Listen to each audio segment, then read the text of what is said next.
Live from the PCTV studios, the Monday Morning Quarterback.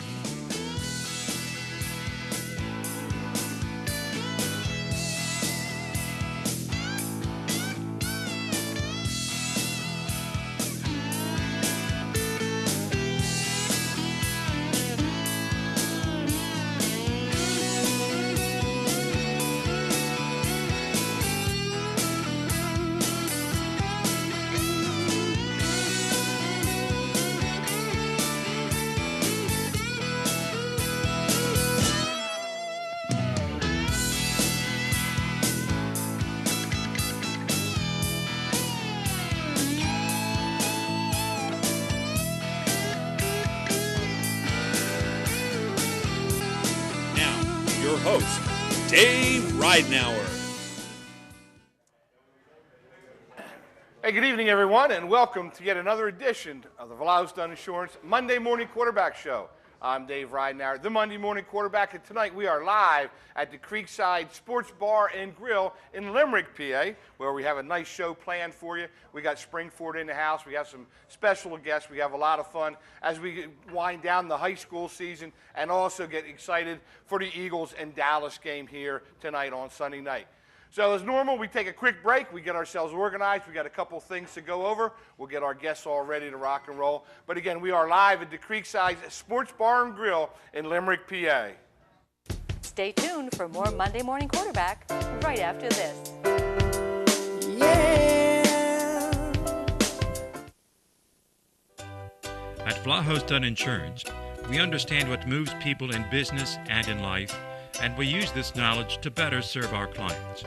And we bring the same work ethic and commitment to our business as our customers do theirs. Vlahos Dunn Insurance, providing quality coverage to the Tri-County area since 1994. So call our knowledgeable staff.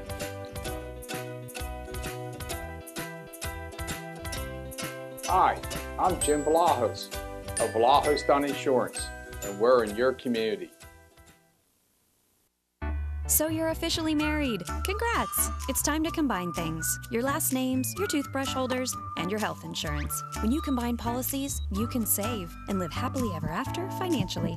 Use the red key for more money-saving tips. Find yourself impulse buying uncontrollably? Here's a tip from Ben Franklin. Carry me in your wallet. Big bills are harder to give up. The next time you're tempted to impulse buy, you might not want to break a Benjamin. Use the red key and save.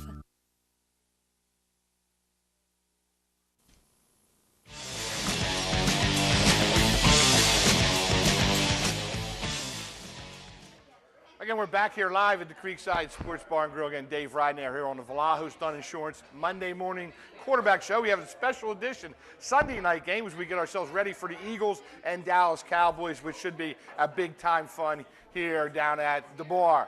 But before we get into that, we normally talk a little bit about the high schools, and again, this week is no different. We did have one game last weekend, or over the weekend, I should say, Friday night at Springford Area Senior High School. It was round one of the state playoffs in the 4A division of the state playoffs, and Pottsgrove took on a very, very good Bethlehem Catholic team, and unfortunately they ran into a brick wall. They ran into a steamroller as Bethlehem Catholic jumped on them early, had a big lead at the half, and never looked back, and ended up winning that game 49-14. Russell Faison certainly had been a guy that everybody knew in our area, closing in on 3,000 yards for his senior year, and they took care of him pretty well. As Rick Pennypacker said, we were just flat out outmanned up front on both sides of the ball, and he said this is normally what we do to other teams, but the Golden Hawk did a real nice job in their offensive and defensive fronts, and they just held Pottsgrove down, and Faison could never get rolling. He did have one 79-yard touchdown run, but other than that, they really kept him under wraps. As I said, Becca High knocked them off 49-14, and that was the end of the season for Pottsgrove, but another great year for Rick Pennypacker and his gang. Sort of ironic that where Rick Pennypacker first started playing football at Springford High School there, back when he was in junior high, is where his career ends after 29 illustrious years at Pottsgrove. Rick Pennypacker is saying goodbye. 11-2 again this year, but kudos to the Falcons for doing another great job for the locals. You know, one of the things that we talked about before, Jay Sisko is a junior coming back. He was the player of the week a few weeks ago, and he had a great game for Pottsgrove. So Pottsgrove does have some things that they can build on. He and Ryan Bedolis certainly going to be two of the building blocks for next year. However, they're going to have to replace the legend Rick Pennypacker, which is going to be very, very difficult. And it's going to be anxious to see, I'm sure, Gary Lorenzo and Bill Ziegler, the principal, and of course Shirk, the superintendent. You know, they're going to have some tough times as they try to figure out who's going to replace Rick Pennypacker, and we'll certainly talk about that as we go on here in our show. But again, congratulations for another great year for Rick Pennypacker's gang, District 1 champs, and then of course they get knocked out 49-14 in round one of the state playoffs. I had a couple of things I wanted to talk about. We have some highlights for the year that I thought I'd talk a little bit about before we bring on our Springford gang. We got Coach Chad Brubaker and his quarterback TJ Pergine. I'm interested in talking to them and getting a chance to see what's happened over that way. But, you know, it was a nice year. And looking back on some of the things that we did, you know, Pottstown, the big thing that we talked about a little bit earlier in the season was Pottstown getting their lights back. And that was a big time for the Trojans. Hopefully now they can get their program back on its feet and get back to winning some games. But they got the lights there. They're going to host the last Thanksgiving Day football game on Thursday morning, which we'll talk a little bit about later. So Pottstown did have some positives there. You know, Pope John Paul, Rory Graver, great job for Rory. One of the better coaching jobs in the area. They started off at 7-0, the best record in school history. 7 straight games. Unfortunately, they lost their last 4 in a row, but what a great job for Rory Graver and his gang. Matt DeLaurentis, quarterback, certainly an all-caliber kind of a year, and I'm sure he'll be up for some special awards at the end as well. T.J. Miller, the coach of Boyertown, we had him on our show over there when we were at the Cobrookdale Railroad Lines. He and Jerry Kapp, what a great job he did, particularly in the second half of the season. They started out 0-4, and they finished up at 5-6. They won 5 out of their last 7 games. They knocked off Methacton 54-14 for his first win of his career. We also had Vic Brown at Upper Marion. Vic Brown won his first game as a coaching career. They knocked off Pottstown 27-6 down in Upper Marion. We're hoping that those two programs can continue to improve as well. You know, we talked about Jim Mick, my co-host. They had a Legends weekend down at Pope John Paul, and Jim Mick was welcomed into the Legends area of that school, and he certainly will be remembered. They had a nice weekend honoring Coach Mick, who did a great job putting the St. Pius program together. And then we had a great run in weeks 6, 7, and 9. Rasul Faison had 6 touchdowns each of those weeks. So he had 6 touchdowns. He had 4 on his down week, and then 6. So he did a heck of a job. 22 touchdowns in a 4-week period for Rasul Faison as he helped Pottsgrove to continue to do what they did. He ended up breaking Ryan Brumfield's single-season record as well, with over 2,900 yards and 42 touchdowns, I believe, for the year. There's a couple other highlights. Owen J. Robertson, their annual backyard rival with Springford, was able to knock them off 33-0 in a game that was really highly contested, a game that was going for playoffs positioning, and Owen J. was able to get that win. Week number 9, Pottsgrove was able to get that revenge from a loss they had the year before against Pope John Paul. Pope John Paul had knocked off Pottsgrove in 2016. 2017, Pottsgrove 63-27 in one of those games where Rasul scored 6 touchdowns in that game. Jerry Kapp over Boyertown, a guy we had on our show, was the player of the week. 4 interceptions in a game against Phoenixville, which had tied some records for him. Springford did a heck of a job in their crossover game, beating Pope John Paul in a game that people thought could go either way. Springford had a solid season, not quite as good as they've had the last few years, but we're going to talk a little bit about that to Coach Brubaker and TJ Pergine a little bit later. But Pergine had a great night, throwing for almost 300 yards and 4 TDs against Pope John Paul. And, of course, we have some other things at the end of the season with Pottsgrove winning the district championship again, and that rival against Interborough, which is always a dogfight. It got a little nasty down there, but Pottsgrove certainly prevailed in the game 38-14, and a big win for Pottsgrove.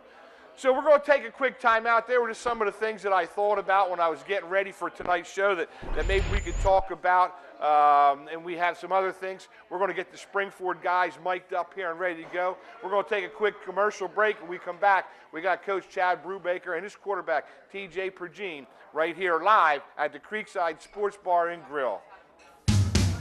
Stay tuned for more Monday Morning Quarterback right after this.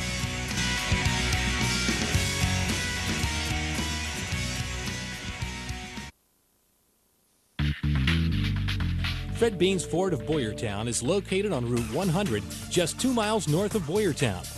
Fred Beans Ford provides automotive sales, service, parts, and body shop all in one place. They're open 6 days a week. Fred Beans Ford in Boyertown can be reached at 800-222-0243, 800-222-0243, or online at fredbeans.com.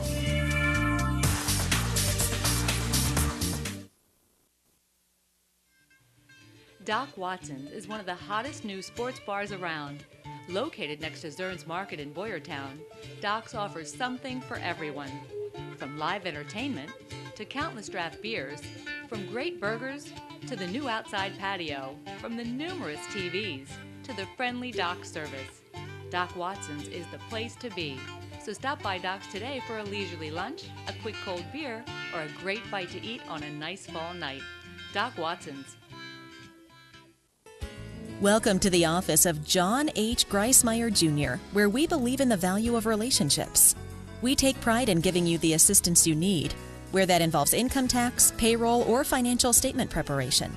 Located in Boyertown, we're committed to meeting the needs of the people in our community, and our team of skilled financial professionals look forward to working with you. John H. Greismeyer Jr. Call us or visit our website now.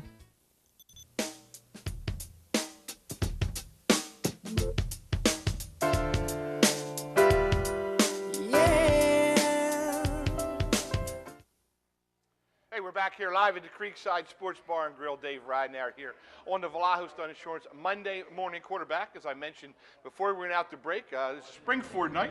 We got Coach Chad Brubaker, who just finished up his 8th season at the helm at Springford, and his quarterback, senior TJ Pergine. First of all, guys, thanks for stopping by and talking with us here on the show, and congratulations on another good year for the Rams. First of all, TJ, I wanted to get you on.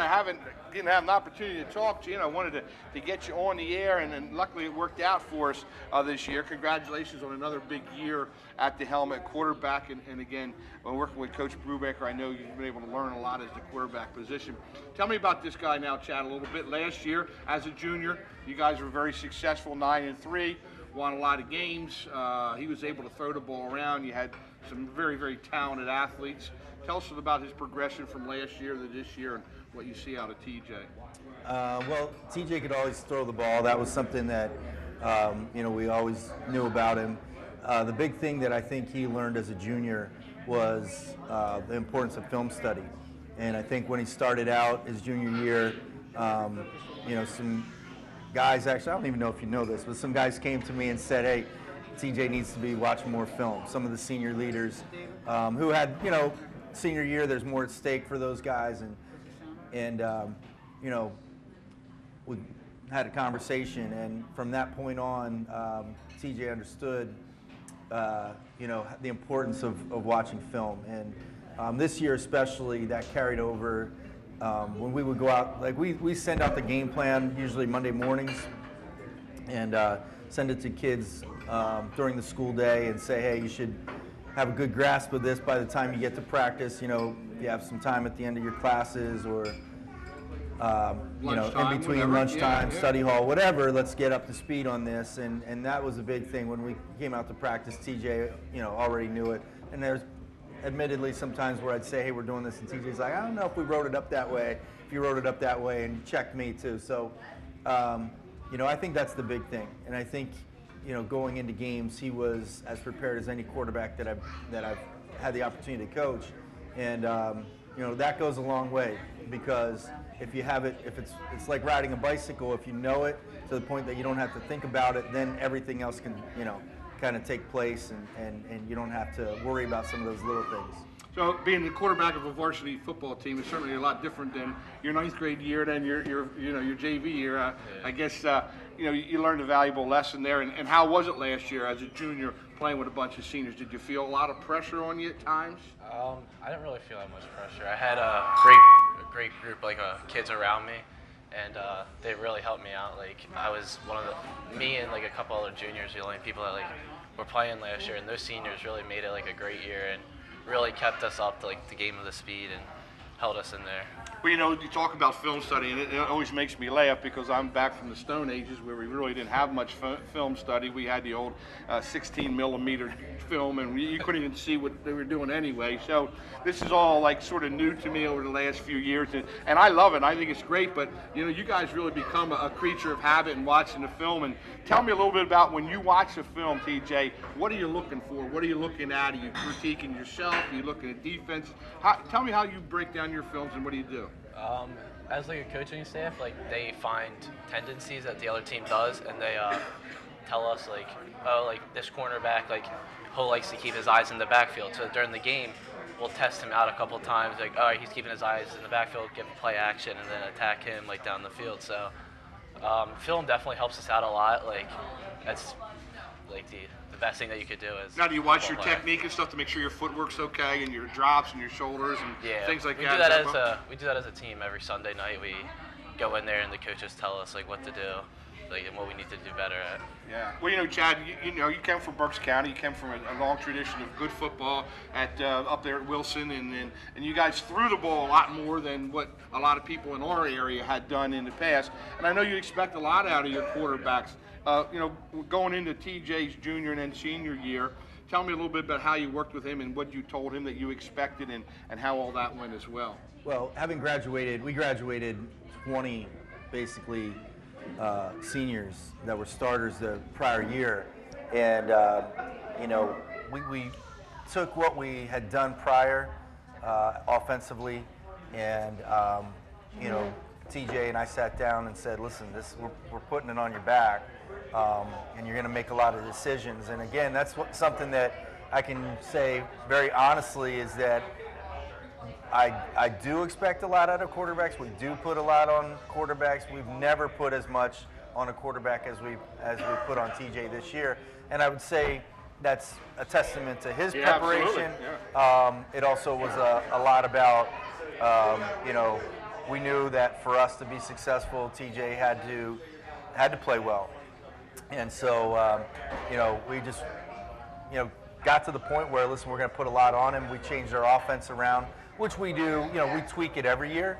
But this year we tweaked it a lot and basically became an RPO offense. And, every play, TJ was not only saying which side we were going to run to based on what the defense was in, but also post-snap deciding whether or not he's going to pull it or hand it off. And then once he pulls it, deciding, going through his progression. So there was a lot for him. There's a lot on his shoulders, and obviously he played tremendously. Yeah, also you ran the ball 56 times for over 300 yards, so you did pull on the read option sometimes and keep it yourself. But did you prefer to throw it rather than run it, I guess? Yeah. I know all about all that stuff. Yeah, but you'd rather throw it. But the thing about that is, I'll tell you this again in the off season, this year we knew we didn't have a fullback type, and TJ's not going to run 70 yards for a touchdown, but he is put together, and that's a testament to the work that he put in the weight room. And really, we kind of treated TJ like a fullback in the sense that we knew if we needed 3 yards, he could put his shoulders down and get the 3 yards. And we try. And his statistics, if you look at them, they're very fullback-esque. 56 carries for 5 yards a carry, and that's what we need. We didn't have that person on our team really, so he played that role as well. Well, when you lose a guy like Simpson and Gibson, guys like that who were certainly guys that could get you yardage between the tackles and outside of the tackles. DeFrancesco was a good, solid running back for you, gained over 1,000 yards, but he certainly wasn't the kind of guy that Simpson was as far as size. Did you find yourself doing some different things offensively then because of your running back situation? No, we treated Justin the same like we did with Sowen and Matt.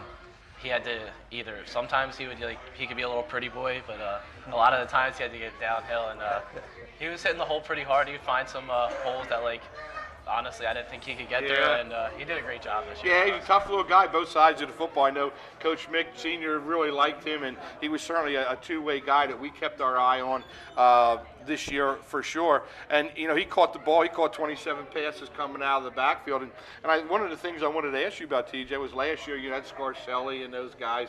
And now this year, you look at Benani, you have DeFrancesco, Vagnazzi, Edwards, Goldsmith. You had a whole bunch of different guys to throw to. Did it take a little while to get your connections with those guys and how they run their routes? Not really. I mean, a lot of the coaches and stuff, they don't know, we all have this big football group chat. We used to go to the turf once or twice a week during the summer and throw routes to each other. We'd have to climb the fence and sneak over and get on there. And so I don't know, and we're all really good friends, so we had that connection already.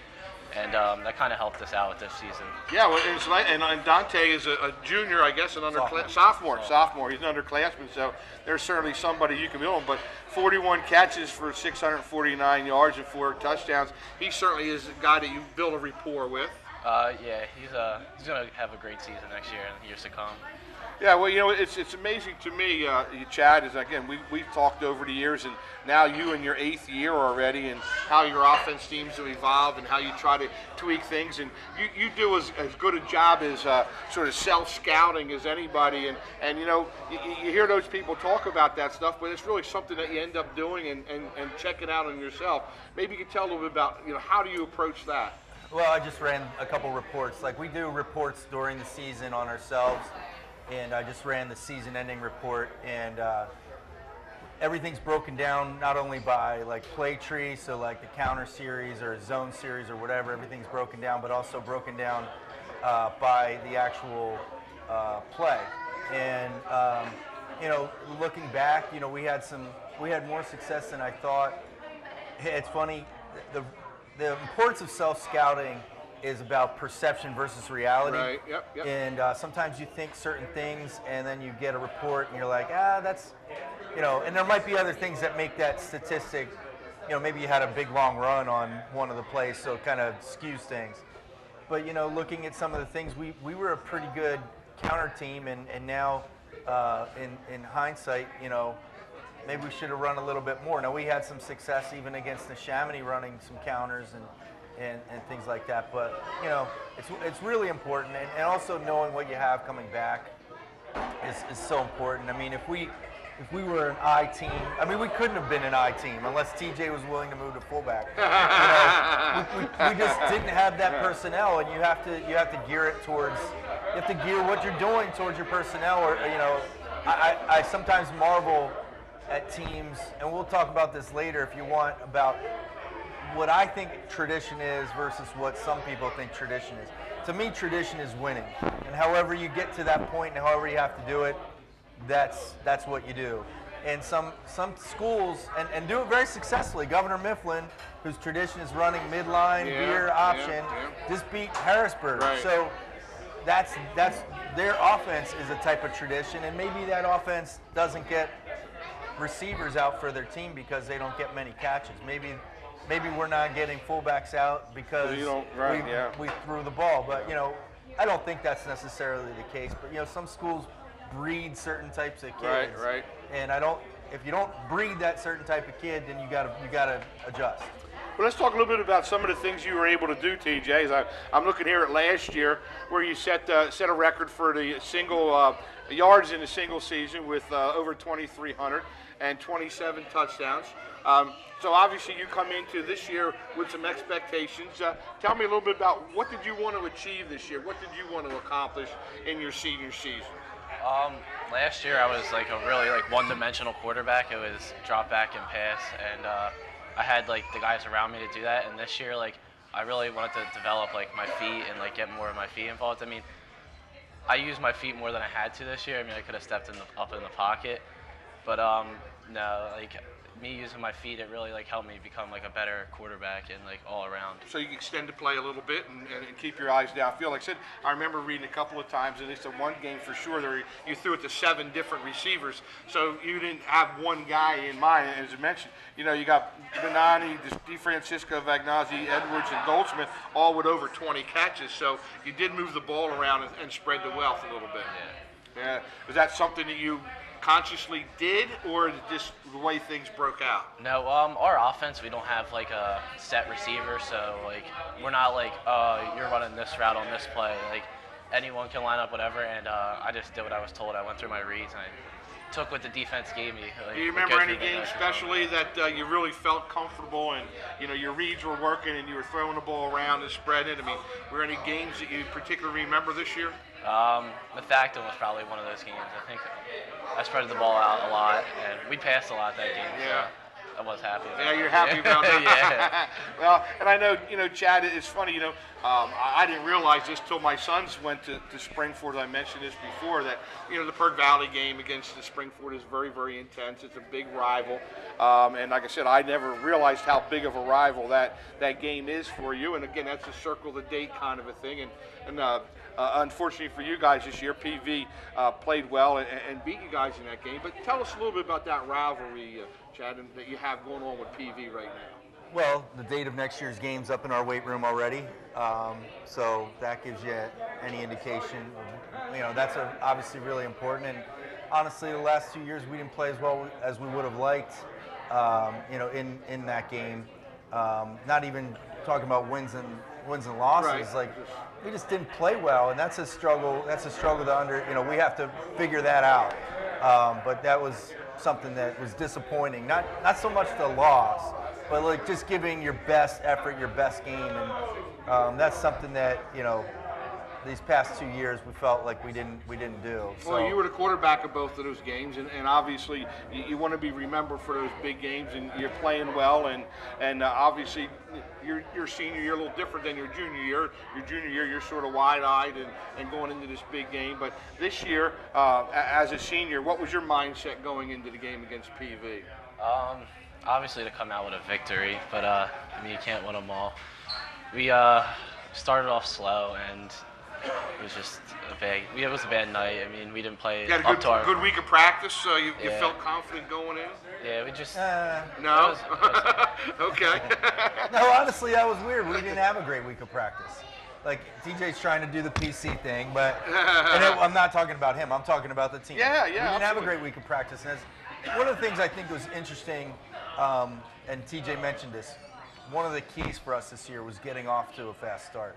And, you know, whether guys are too inside their own heads or too introspective or whatever the case may be, if we didn't get off to a good start, and I really, it's my fault, we should have kicked a field goal.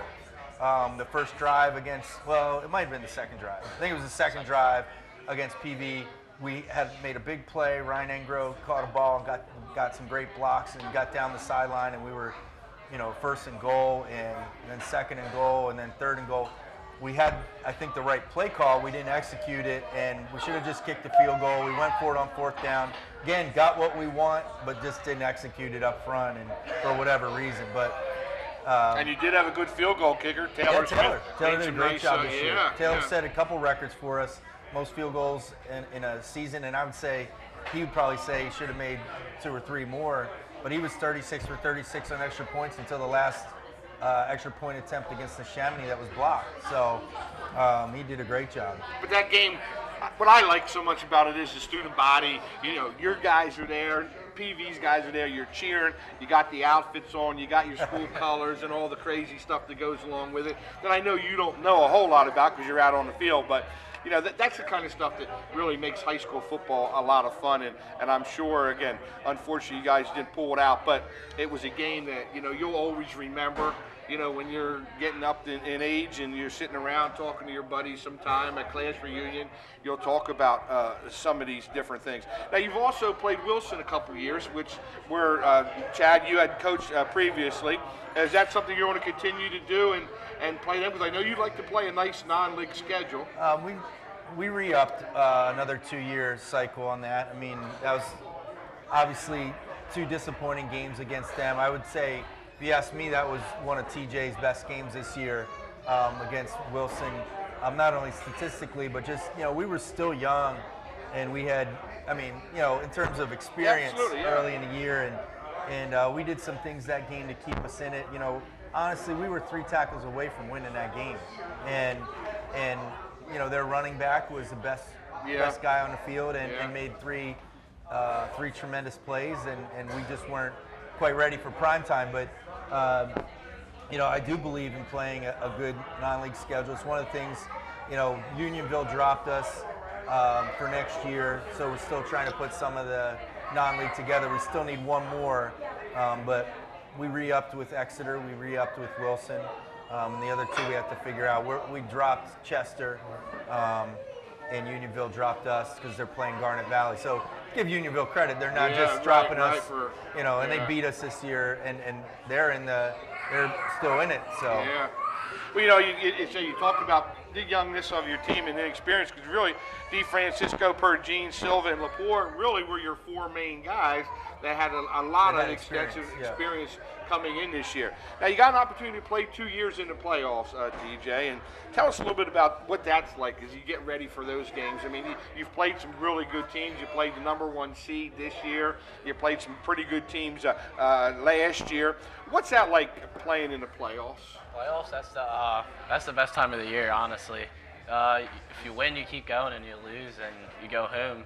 So every game, you got to bring your A game. Every practice, you got to be all about it. And honestly, I thought we played the past 2 years in the playoffs. We played really good teams, and we played really well. Just a drive or 2 short to lose these games. Was it a little bit different for you this year as a senior as opposed to last year as a junior? I mean, did you go into last year not knowing really what to expect, but you had a lot of seniors around who helped you out a little bit, and then this year, obviously, you knew what to expect more as a senior. You're one of those leaders going into it. Yeah, definitely my junior year, the butterflies. I had a lot of nerves, going into the playoffs.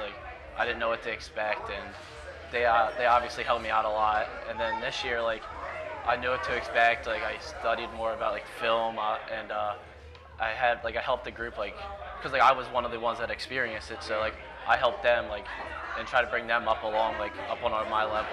All right, so let's go back a couple of weeks. You're done your regular season. Mostly. Now you're going to play the Chamonix, okay? The week leading up to the Chamonix. Tell us a little bit about your week. How do you get ready with your film study and all the things that you do? Tell me a little bit about how you get ready to play a game, first round of the state playoffs or district playoffs against the #1 seed. Well, Sunday we had our usual film, and everyone goes in, and Monday coaches usually send out our game plans.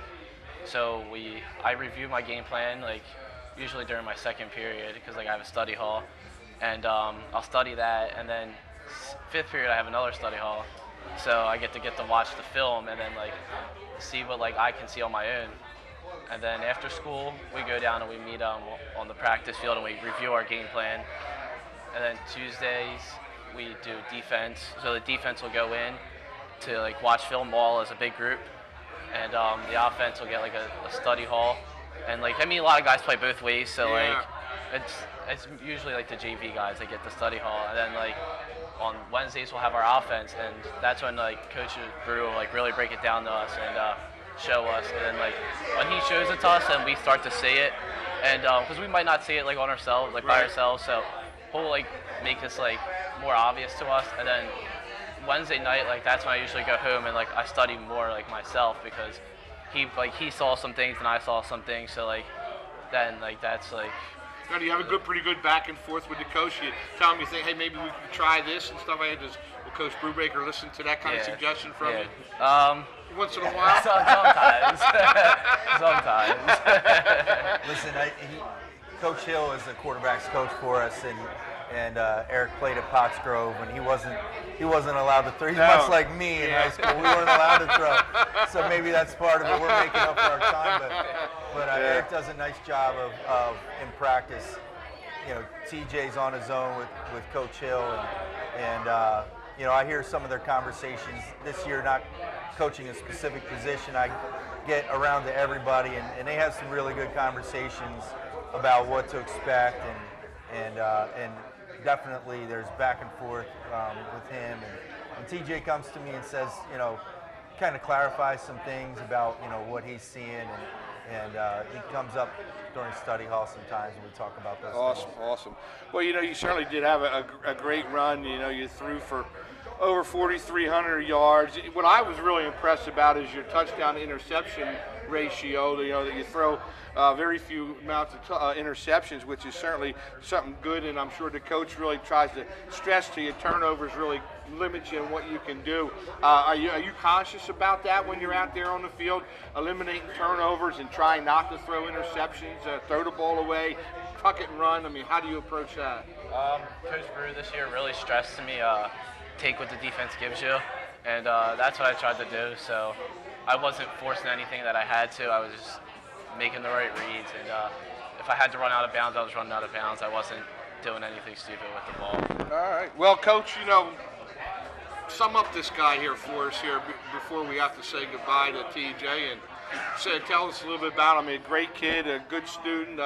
What's next for him? He's an A average student, and the big thing for him, like someone's going to get a really good quarterback, and it's TJ has been frustrated by that process a little bit. You know, the criticism of him, and it's not something that he can help, but you know, he's not 6'3", and unfortunately, for a lot of schools, there's a box that people have to fit into.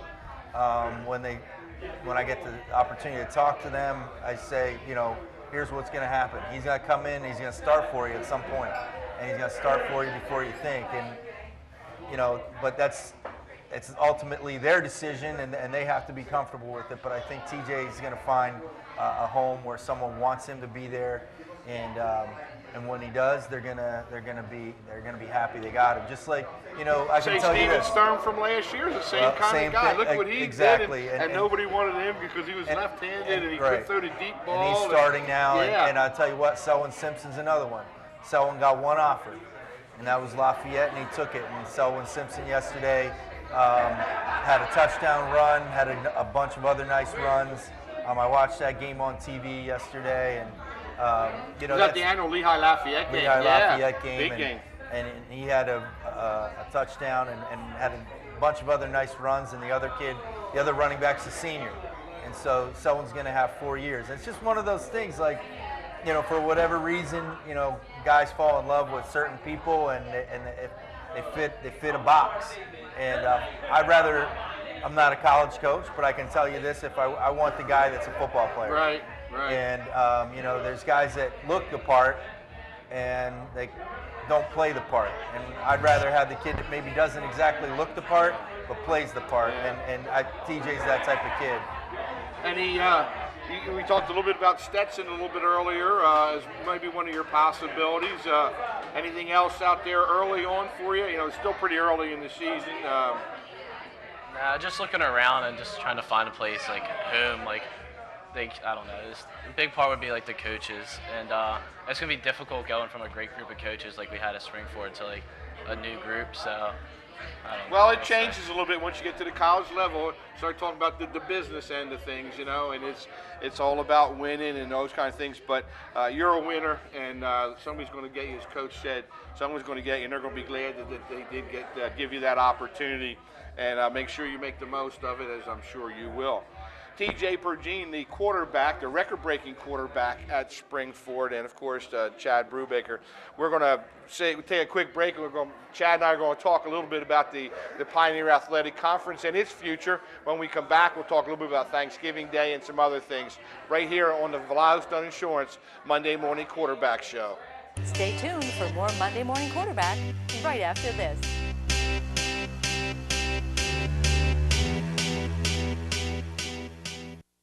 So you're officially married. Congrats! It's time to combine things. Your last names, your toothbrush holders, and your health insurance. When you combine policies, you can save and live happily ever after financially. Use the red key for more money-saving tips. Find yourself impulse buying uncontrollably? Here's a tip from Ben Franklin. Carry me in your wallet. Big bills are harder to give up. The next time you're tempted to impulse buy, you might not want to break a Benjamin. Use the red key and save. The newly remodeled and renovated Creekside Sports Bar and Grill sits on the Landis Creek Golf Course. Featuring live entertainment and weekly specials, the Creekside offers something for everyone. Discounted beer and wing prices during all Eagles games brings a being at the game feeling. With tailgating, big screen TVs, and wearing your team colors, you can bring the fall spirit to Creekside. So stop by the Creekside Sports Bar and Grill and see all the fun things it has to offer.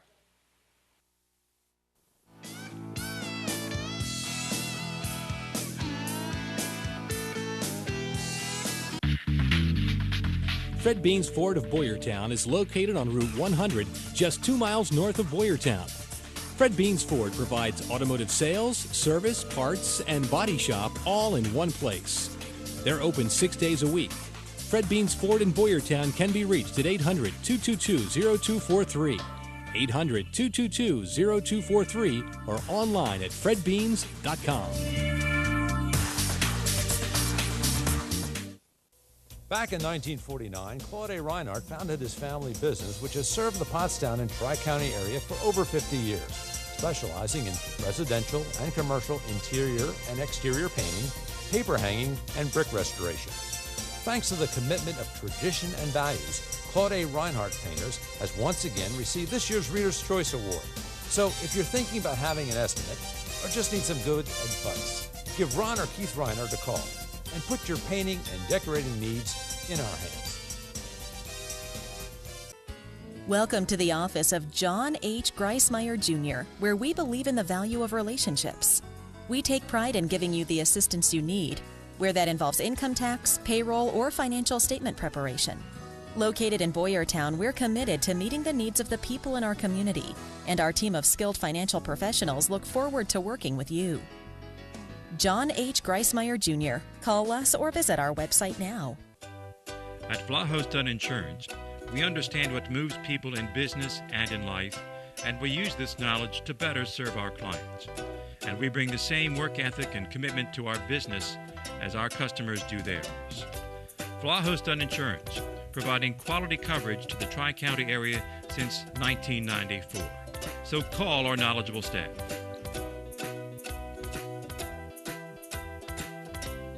Hi, I'm Jim Vlaho's of Vlaho's Dun Insurance, and we're in your community.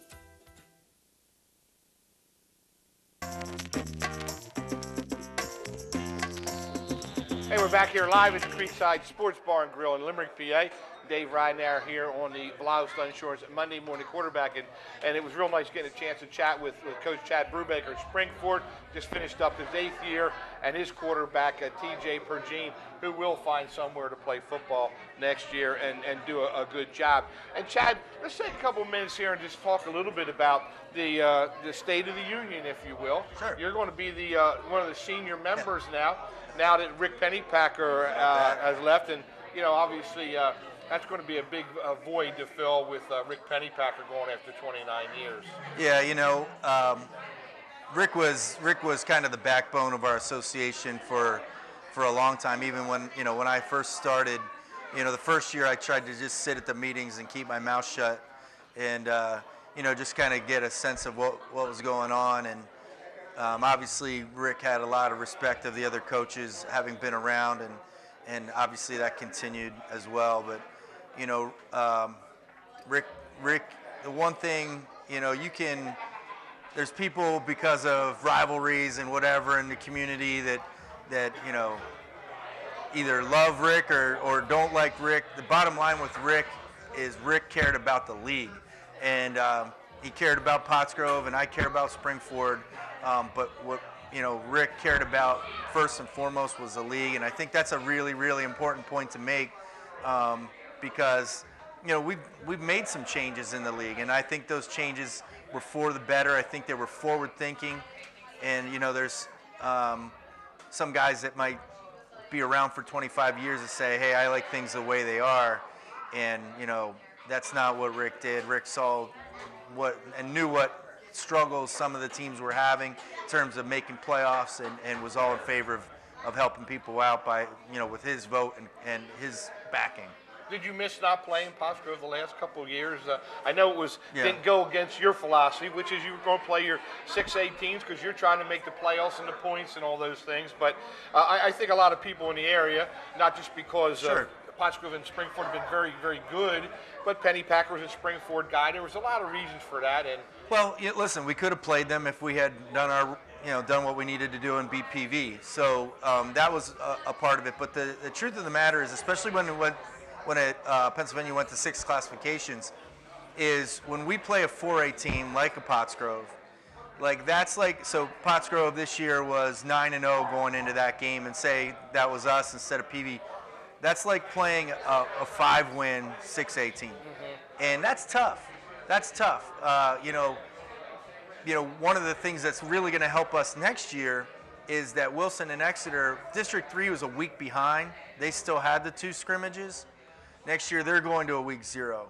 So now, like this past year, we could have gotten 20 more points, which instead of being on the cusp, we would have cleared it a little bit. But that hurt us. And so kind of everything's going in our way in terms of alignment for next year. But it's really hard. Like we played 3 5A teams, and Exeter was 5A. When we signed all those contracts, all those teams were 4A. Chester was 4A. Exeter was 4A. Unionville was 4A. So then PIAA goes to 6 classifications. We literally lost 60 points right off the top. And that was something we didn't anticipate, and that's tough. I know there's a lot of local traditions, and I'm a fan of the league, but I think you have to go with, you can't be stagnant. And one of the things that we did was we went to two distinct divisions, which has really, really benefited the 6As. You saw this year, 3 6As made the playoffs. That would never happen. We kind of limped in a little bit. We were 6-4. We were 7-3 2 times and didn't make the playoffs, and it wasn't even close. So this has really helped us from a standpoint of we get all the non-league points, and then even in the last week, we're playing a team, even though it's quote unquote in our league, we had a chance to get 90 bonus points in the last week, which everybody else out there is only 50 max. Yeah. And so that's really helpful for us. Well, and some of the things is, and I'm fortunate enough to be a part of the association as well, so I get to sit in on the meetings and try to figure out what's going on. But there has been some turnover, and there's going to be some more turnover in the league now. Phoenixville's job is open. There's rumors about a couple other positions and what's going on, but it appears that PJP is solid with their young coach down there. And Rory does a great job. And I think TJ Miller has done a solid job at Boyertown. Rich Kolka is a newer, younger guy in at O&J, and now you're starting to create some of those rivalries. Tell us a little bit about the younger coaches now. Like I said, as you're going into your 9th year next year, you'll be with one of the senior guys. Well, I think the big thing is, we want our league we want everybody to be competitive, and that hasn't been the case over maybe the past 4 years. There's been a kind of a gap, and it was us and PV and Pottsgrove, and these other guys are catching up, and that's great. In fact, obviously we lost to O&J this year. Yeah. So that's great, actually. I don't like that. I don't like losing to them. Right. But certainly, the competition makes us better at the end of the day. I saw that Rob Heiss tweeted something out about Coach Pennypacker and said, Pottsgrove made everybody else up their game, and that's an important thing. You know, you want everybody to be competitive and understand that there's certain things they need to do to get their program there. And then conversely, there's things that the guys in the front need to do to stay ahead. Yeah. And that's what you want in a league. Well, you know, spring forward again, you were a little disappointed this year, I'm sure, with your 6-5 end result. You lost a game to O&J. In game you didn't really play well in. It was a game that really could have been pivotal for you because there was a lot of different layers to that game. Where do I see, or where do you see you guys going next year in 2018? You have some foundation there for next year. What's going to be your approach here in the all season to get ready for the upcoming year? Well, we have defensively this year we had no one returning. Next year we'll have a lot returning, and you know, a guy that started at the beginning of the year, Blake Teresi, was out for the whole year, and will be back. So there's another one that started. Obviously, you know, all these guys have to continue to work to keep their spots, but we do have a lot of guys returning next year defensively. Offensively, the guy sitting between us in the previous segment is going to be very difficult to replace. Do you have anybody in mind for that yet? Yeah, I mean, we have Ryan Engro is played some wide receiver for us. He played JV quarterback. Okay. We have some kids that are on the 9th grade team that we have high hopes for. So, you know, our receivers offensively, we have a lot of receivers back. We're going to have to replace a lot on the offensive line, and you know, we're going to have to. We always have liked to be running back by committee, even when we had two really good. I tell you what, you know, 5 years ago we had Tate Carter, Jared Jones, and Yusuf Lundy, and last year we had Selwyn Simpson and Matt Gibson, and we had those guys for 3 years. And this year, you know, we had Justin and Stephen Brill got hurt, so we didn't really have depth, and we don't have numbers at the running back position. So that's something that we have to, you know, try to figure out a way to find some guys, because we do, like, I mean, I was looking, you know, Justin had 168 carries. Jared Jones, who's one of the best running backs that has ever come through Springford, if not the best. I mean, he had maybe 2 games in his whole career where he had 20 to 25 carries. I mean, we always kept him below, you know, 20, and that's a philosophy that I have just from a standpoint of guys taking a beating and given the opportunity to be able to play at the next level. But we had other guys. This year for Justin, we didn't really have other guys, so we were a little more creative, got him out of the backfield and got him the ball as well. So, you know, you're a guy also likes to keep as many guys on one side of the ball as possible. Try. You know, and it's funny because when TJ was talking about meetings on Tuesdays and Wednesdays, and the offense goes here and defense goes there, I sort of laughed because all the guys that I played with played both ways, you know, because that's just the way we were, you know. But it's kind of neat that you're able to do that, and are you going to continue that? Linebacker, you know, but I just don't feel like, you know, and there's some situations where you can't get around it. And this year for us, with our roster numbers being down a little bit, and not only that, just in terms of depth at certain positions, we had to have guys play both ways. But we managed it. You know, Justin played some corner, but Tyler Yuba and Leo Van Holst came in and played corner, and then as the season progressed, played more and more. You know, things like that we try to do. Like we try to go 1.5, and there are guys that play both ways, but we try to go 1.5. Well, you know, you said something interesting in that last sentence about your numbers were down a little bit, which is surprising because when everybody thinks of Springford, they think of huge numbers, and you are fortunate enough to have a big school to draw from, and you usually have certainly your number of kids. I guess it's around the league, around the state, maybe even around the country that the numbers of high school football players are down, and it's unfortunate in my mind. I hate to see that. I think those kids have no idea what football provides for them, whether you're the first guy or the 50th guy on that team. There are so many things and valuable lessons you learn from playing high school football. Tell me what your thoughts are on about the number situation. Well, I think the first thing is, well, I think there is something out there, parents not wanting their kids to necessarily play because of concussions. You know, if they knew statistics, you know, there's more concussions in girls soccer, there's more concussions in wrestling, there's more concussions in ice hockey. And the other thing is football's been way out in front of all the others, and been yeah. proactive Yeah, in terms of handling that. protecting and stuff. Yeah. And I would say from our standpoint, I just know that we hit less than probably anybody out there. I mean, we have tackling wheels, we have all kinds of things so that kids don't have to worry about even incidentally helmet-to-helmet contact, and that hasn't hurt us. Now, are you fortunate in that situation at Springford to have that stuff? I mean, or do a lot of the schools have the same resources? I'm not sure. Available? I'm not sure. Obviously, we've been fortunate that things that we haven't gotten a lot, but it's just like we'll get something this year, we'll get something next year. We've kind of accumulated some things and have been proactive in those things. So I'm not necessarily sure. I don't know what other schools have and what their philosophies are, in practice. The other thing I think too is, we ask a high level of commitment. I mean, the one thing I think there's unfortunately, a lot of people out there who are making money off the backs of kids and off the hard work of parents and feeding them lies. And You mean individual trainers and those kind of individual people? trainers, also, the travel concept is a huge thing, and kids are being told they need to specialize, and it's the furthest thing from the truth. And I just saw a statistic in the Big Ten, and this is a football statistic, but PJ Fleck said that they'll avoid recruiting guys if they don't play multiple sports. They don't want a guy that just plays football.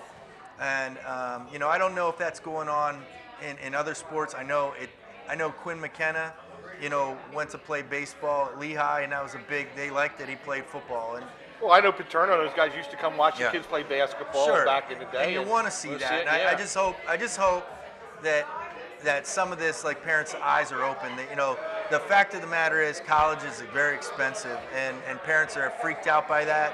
I know, I have 3 children that are getting into the age where they're talking about, the importance of academics and college, and I'm saving up money, and that's a scary thing. Yeah. As college costs soar, and I look at, I've done a pretty good job, but my salary's limited too, so I don't know, where all that money's coming from. So people rely on the scholarships. The scholarships in athletics, they aren't there, like in these other sports. It's college football and college basketball, and then every other sport's like a half year or pay for your books there or whatever. Send your kids to tutoring. There's more academic scholarship money out there than anything else, and I just hope that that's not the reason. But there are some kids out there that played football their 9th grade year, 10th grade year, that I know that decided they were going to, quote unquote, focus on another sport. And it didn't get them any more money. They might be playing that sport in college, but it didn't get them any money. Yeah. Well, let me ask you one more thing before I let you go, and I appreciate you coming tonight and bringing your family along with you. Yeah. Thursday is going to be the last football game between Pottstown and O&J on Thanksgiving Day. And for the dinosaurs like myself and the old school people, it's sort of a sad time for us. I know you have your thoughts and opinions and ideas on that. Well, I think listen, I know where everybody's coming from on their experiences and the fans going to the game, and they kind of worked it into their Thanksgiving traditions. Yeah, like, right. For me, back in the day, like, my Thanksgiving tradition was watch or eat and then watch football and hope the Cowboys lose, Yeah. But I get all that. The realities of it for coaches and for kids are a little bit different, and I think ultimately our job as coaches and jobs of athletic directors and administrators is to take care of the kids. And the PIAA moved the season forward, and that's a big gap that you're trying to fight kids who, they're not being jerks, but the kids, maybe a third team this or that on your football team and has a chance to start or make the basketball team or the wrestling team or whatever, winter track and all that. So there's that reality. I can tell you this, no one cares about the coaching staff collecting equipment after Thanksgiving Day when everybody else is already enjoying their turkeys. But, it's little things like that. And I think, again, O&J and Pottstown are still always going to play. And to me, that's the tradition. You'd be probably the first to admit that the shine on that is not what it once was. And well, my reason for the shine being on is because Pottstown hasn't been competitive, more so than anything else. That's what my deal is with the game anymore. Is I know they were trying to get it on WIP and all this stuff, and it really would have been cool. But the game itself doesn't have that same luster because it's not for championships anymore. A lot of times that game was decided the Chestnut League Championship, and so there's where my thing is. But again, I love going to those games and seeing all. It's almost like a high school reunion every year. And I know for Pottstown and O&J, they felt the same way about that for a long time. But I certainly do understand 3 weeks is a long time to keep those kids out. You can't have a contingency game anymore, which is a huge issue. I know. Listen, we went through it, and it was the one thing that really opened my eyes to it is so the first year we played. And there was a player that was a pretty good basketball player that I was afraid we were going to lose him for the rest of his football career. It turns out he went to college to play football. Right, yeah, exactly. But the next year we played on a Wednesday night because the playoffs and things. Because of the playoffs, we played next year on a Wednesday night because we were in the playoffs, and so that's not. And I know that back in the day, Pottsgrove and Pius, the last year they both played their JV teams.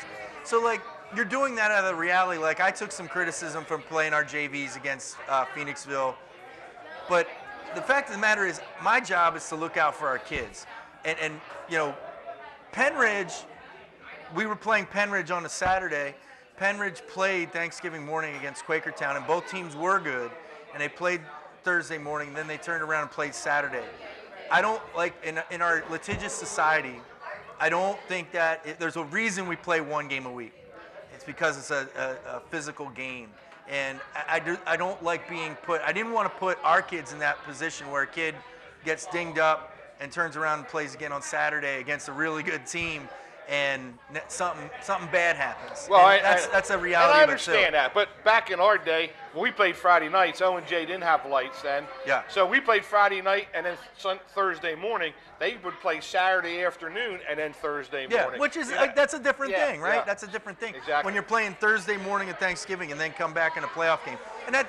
It happened. To me, it happened 2 weeks. weeks. High school football shouldn't be over before Halloween. In my mind, that's all. This is when it's starting to get good. You know, the weather's starting to get a little colder. There's some more things that get involved in it, and that's what I said. But we didn't play before Labor Day then, and so we were able to. But we played 12 games in Chestnut League, and we had a non-league game, and that's what we played. So it worked out great for us. I know there's a lot of people. All those things are the truth. All those things are the truth, and I completely understand that side of it too.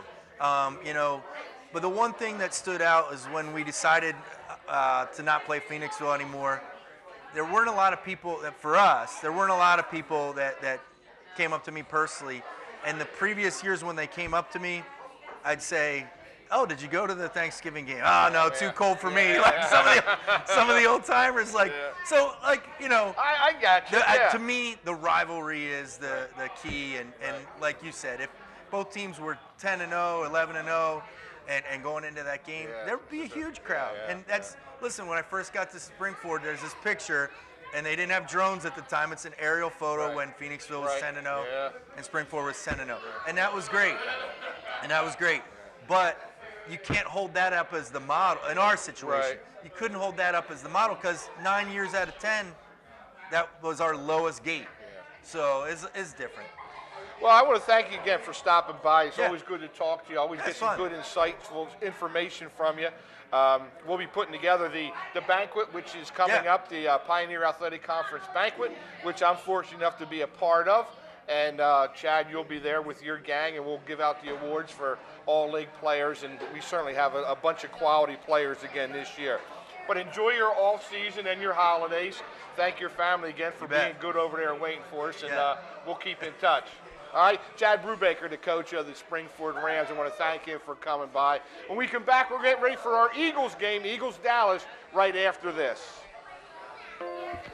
Stay tuned for more Monday Morning Quarterback right after this.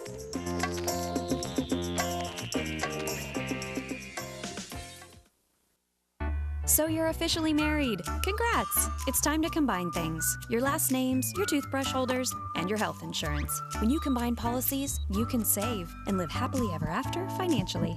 Use the red key for more money-saving tips. Find yourself impulse buying uncontrollably? Here's a tip from Ben Franklin.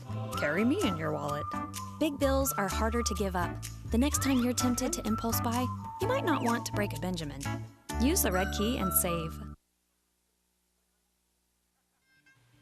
Doc Watson's is one of the hottest new sports bars around. Located next to Zern's Market in Boyertown, Doc's offers something for everyone. From live entertainment to countless draft beers, from great burgers to the new outside patio, from the numerous TVs to the friendly Doc service. Doc Watson's is the place to be. So stop by Doc's today for a leisurely lunch, a quick cold beer, or a great bite to eat on a nice fall night. Doc Watson's.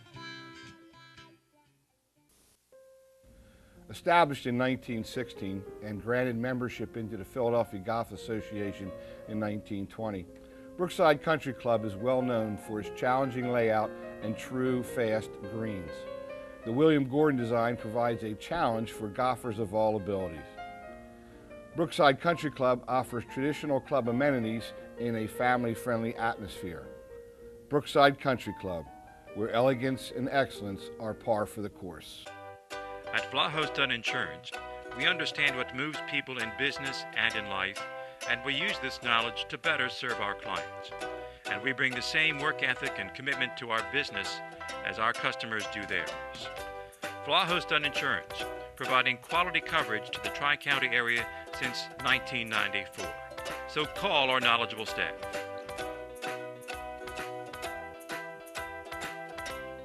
Hi, I'm Jim Vlahos of Vlahos Dunn Insurance, and we're in your community.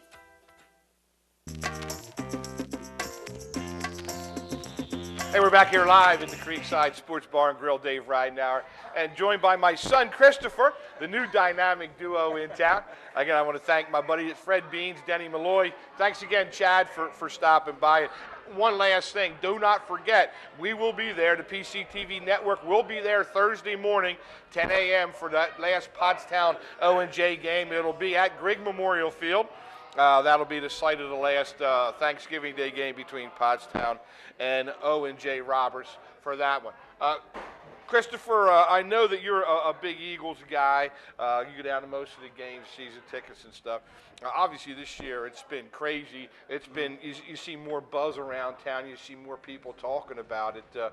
You're out there on the road all the time doing your thing.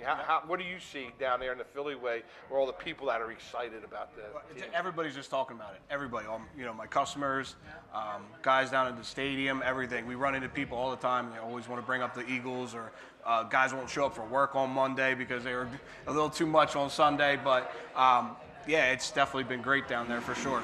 As we saw a good picture of my son there, number 55. He played for Springford before Coach Brubaker got there.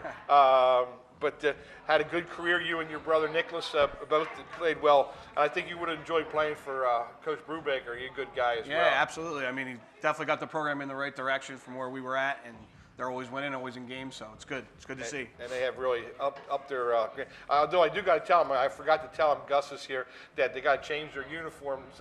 We can't read their numbers. They wear white jerseys with light yellow numbers, and we can't read them. So we're calling the wrong guys sometimes out there. But we'll work on that. We'll get Mickey McDaniel going as well. But, it is amazing. And even people that are what we'll call a casual fan, right. They're talking about the Eagles, and they certainly know one guy, and that one guy is the quarterback. It's number 11, man. Yeah, number 11, and it all starts and stops with him, and he has really exceeded everybody's expectations. Absolutely. I mean, it's from the moment he's introduced at the stadium the whole way, they're on the wagon. The wagon's going, and hopefully he keeps playing this well so we can keep rolling to Minnesota. So. Yeah, that Wentz wagon is unbelievable. Now, I know you get down there and you guys tailgate and do all your craziness that the Eagles fans do. Is it different this year than it was in the past couple of years? The way the things are going, and obviously they're 8-1 now, so their record's a little better. But do you sense that something's different down there this year? Right, absolutely. I mean, I go with Chima. He's over here right now. What's going on, Bean? So we're usually there at 9 a.m. 8:30 actually usually, and we always tell by the traffic or who's all down there already at that time.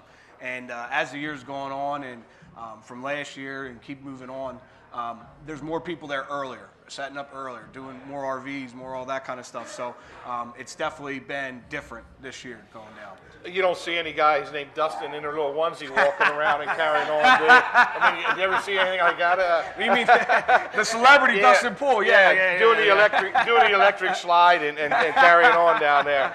I'll tell you what, nobody else has ever got more attention down in that tailgate than that game with Dustin. I'm disappointed. He shows up tonight without his onesie on. It's unbelievable. He was certainly the hit of the tailgate. Absolutely. I mean, everywhere he went, people were stopping, taking pictures, selfies. everything. It was unbelievable. Yeah. But it is neat, and like last week, I was lost. I was lost with the bye week. I hated it, you know. I'm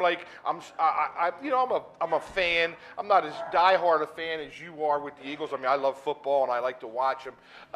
But last week, I was like, it was really weird with that bye week. I was like, well, what do you do, you know? Well, it's just whenever you don't have football or Eagles football to watch, it's weird because it's it's a November day or an October day, and it's Sunday, and what are you supposed to do on Sunday? You know, you're watching games 1-4 and 9 o'clock. So, you know, the NFC East is it looks that the Eagles obviously look like they're going to make the playoffs. And again, I don't like to foreshadow too much, and next thing you know, it blows up in your face. But they're sitting at 8-1. Dallas is 5-4.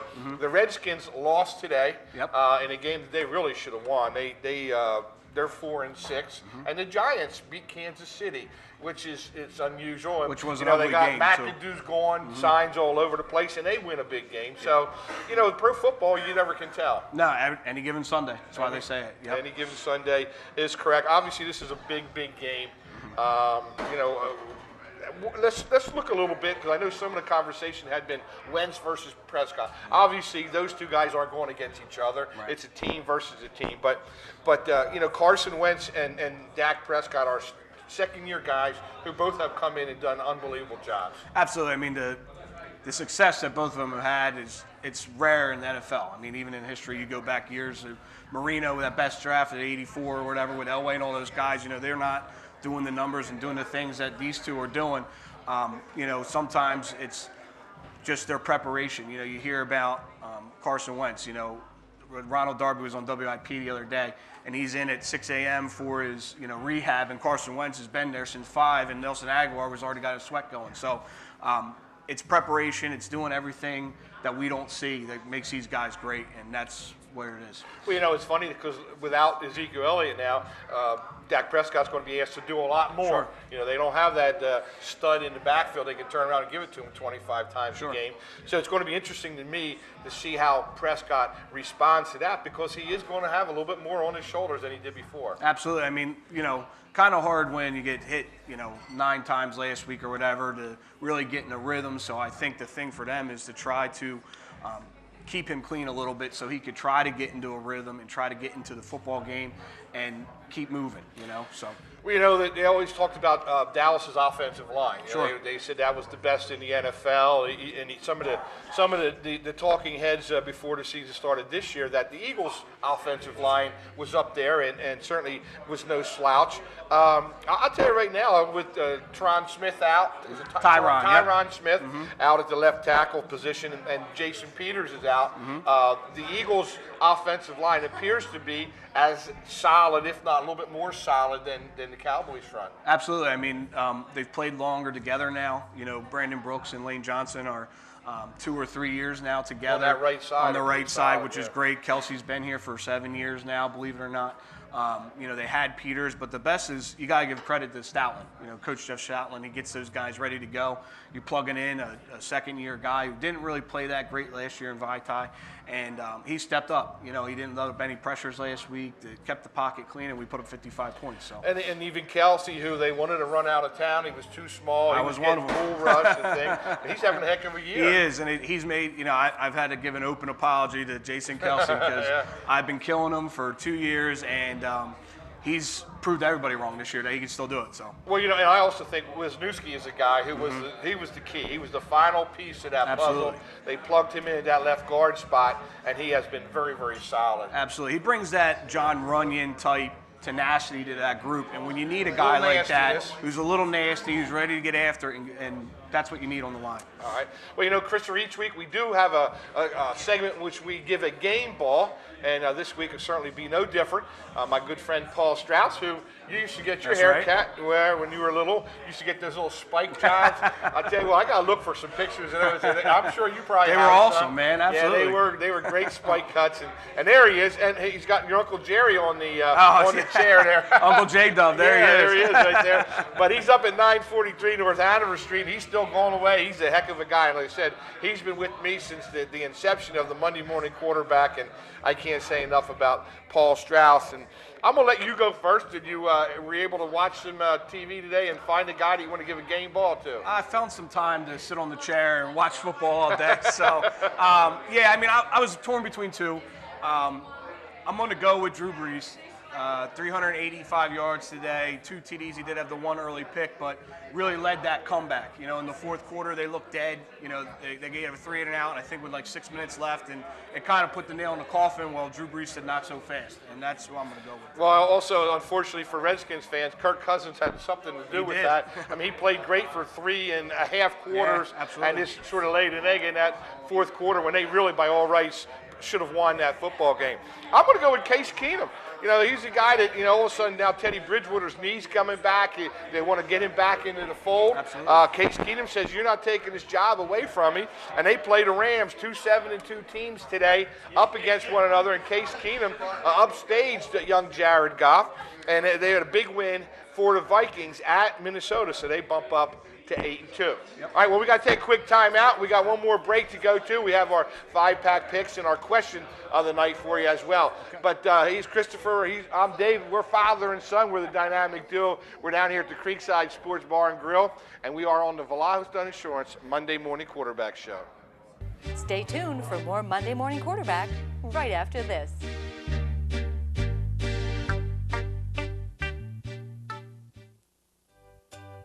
At Vallejo's Dun Insurance, we understand what moves people in business and in life, and we use this knowledge to better serve our clients. And we bring the same work ethic and commitment to our business as our customers do theirs.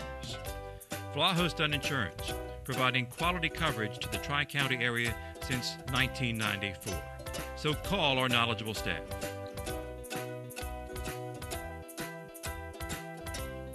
Hi, I'm Jim Vallejo's of Vallejo's Dun Insurance, and we're in your community. So you're officially married. Congrats! It's time to combine things. Your last names, your toothbrush holders, and your health insurance. When you combine policies, you can save and live happily ever after financially. Use the red key for more money-saving tips.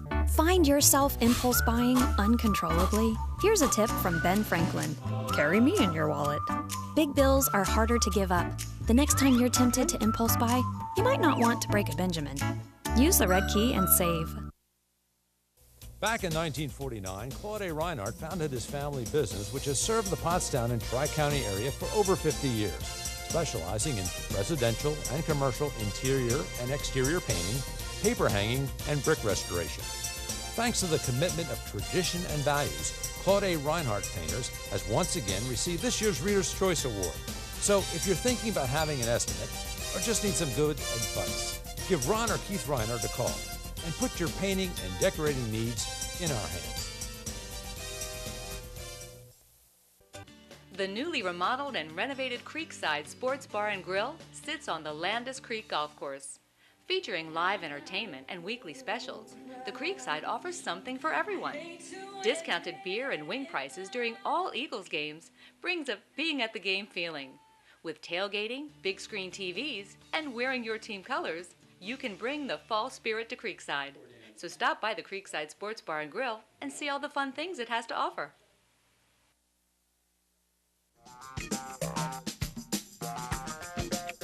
Hey, we're back here live at the Creekside Sports Bar and Grill. It's always fun down here. Again, I want to thank Gene and Brian for having us down here. Again, this is our second year down here. Jason Hills, the golf pro, is always involved.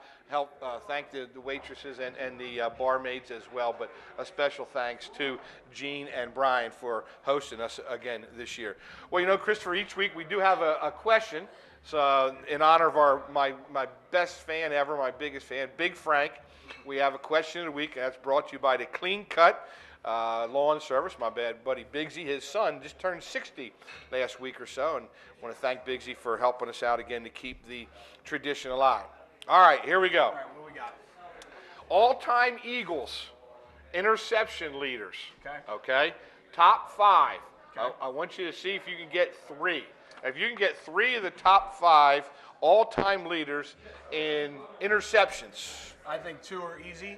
I'm going to go Dawkins is probably 2. Eric Allen, I believe, is 1. And then I'm going to say Shepard is on there. Lito's on there. You need 3 out of 5. And then So I don't want. No, you can, if you're. All right, so I got Eric Allen. I got Dawkins. Okay, I'm going to say Shepard. That's you need 3. That's all I get. Okay. Well, you were okay with your first 2. Actually, Brian Dawkins and Eric Allen and Bill Bradley all lead the Eagles with 34. 34. Bill Bradley had 11 in one season. He is a single season leader. And I gave that to you because Herm Edwards, Coach Edwards is number 4. Right, okay. Coach Edwards is there, and Wes Hopkins is number 5. Yeah, Wes Hopkins. So I thought, you might be able to get Herm because he's still around on ESPN and stuff. I knew you probably wouldn't remember Bill Bradley. Wes Hopkins was a heck of a defensive back as well. So Dawkins, Allen, and Bradley have 34. Herm has 33, and Wes Hopkins has 30. Okay. So you got 2 out of 3, so you did a pretty good job with that. All right, well, let's get right into our 5-pack picks then, too. Joe went 4-1. I went 3-2 from last week. So Joe's got a little bit of a nod up the last couple of weeks on me, so I'm going to have to start studying a little bit more with that. But, again, I want to thank everybody at Izzy's on 3rd. We got good people over there, Paul Bauer and Kurt and Michelle and Jimmy DeCinio, everybody over there. Izzy's on 3rd. Stop over for happy hour from 4 to 6. You can't beat it. They got great specials over there as well. All right, well, let's start off with Atlanta and Seattle. That's tomorrow night, right? Monday Night Football. Monday we were Night actually just Football. talking about that over there. Monday Night Football. I'm going to go with Atlanta. Down Sherman, down Chancellor. Atlanta's rolling high off a big W last week. I'm going to go with Atlanta. Okay. I'm going to go Atlanta as well. We'll see if they can play. They don't normally play as well on the road as they do at home, but Matty Ice has got to make a statement here because they're on the cusp of whether they're going to make the playoffs or not. All right. Now, we got 2 games on Thanksgiving that I think are kind of interesting. Since we're in this Thanksgiving mode, we have the Vikings at Detroit. Minnesota with a big win today. They're 8-2 now, traveling to Detroit, who traditionally plays pretty well on Thursdays. Right. I don't think Minnesota's good enough to go, 14-2. So there's got to be a couple games where they hiccup. I think this is going to be one. I'm going to go Detroit at home. They just won today as well, I believe. So snuck by. Now they did sneak by, but they got a quarterback that can sling it and go from there. Well, I'm going to go against you on this one, son. I'm going to go with the Vikings. I'm going to ride Case Keenum as long as I can, my man. And I don't know how you pronounce that wide receiver. Thielen? Thielen, yes. Adam Thielen. Adam Thielen is Brett's boy over there. Yeah, there you go. All right, Duke can play. And he came out of nowhere, and he's really doing a heck of a job with them. All right, the other game, now the Giants and the Redskins. Again, at first it didn't appear to be that great of a game, but, hey, the Giants had a big win. It's an NFC East game. It's, on Thanksgiving. Who do you like in that one? I'm going to go Washington. I'll go with the home team. Thanksgiving. I know it's a short week. A lot harder for preparation. Gives the advantage to the home team. They had a tough loss today in New Orleans, but they played extremely well for 3.5 quarters. So I think that they're going to take the Giants. All right. And how about the Saints at the Rams? Now all of a sudden here's a good game. New Orleans is 8-2. How I don't know. And the Rams lost today. They're 7-3, but they are back in L.A. I'll go with L.A. there. I think the traveling to the West Coast, tough loss for St. Louis today is a little learning curve speed bump. So I'm going to go with L.A. All right, and I think they're going to win too. But I'll go against you. I'll go Saints just so we don't have the same 2 teams picked for everything.